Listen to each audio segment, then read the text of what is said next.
Well struck. As the Florida Disabled Outdoors Association celebrates the 25th anniversary of Sportsability, David Jones, the president of FDOA, says this program is open for everyone, but especially for people with disabilities. Part of inclusion is an outreach effort.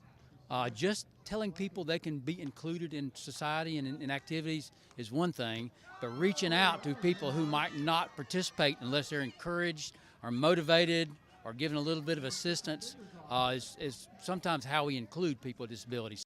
Sportsability is a once-a-year event. This year, beginning on April 9th through the 11th, today is the second day of the program, and this will include a wide range of indoor activities at the Tallahassee Community College Lifetime Sports Complex.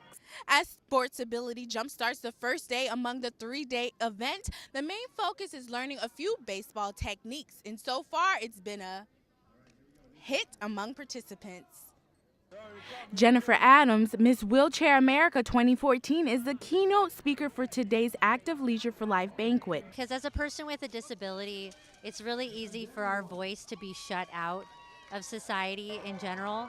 And unless you kind of motivate yourself to say, I'm going to have a voice and advocate for yourself, you can really kind of fall into the backdrop and lose a lot of opportunities in life. For News 20 at 5, I'm Ayana Young.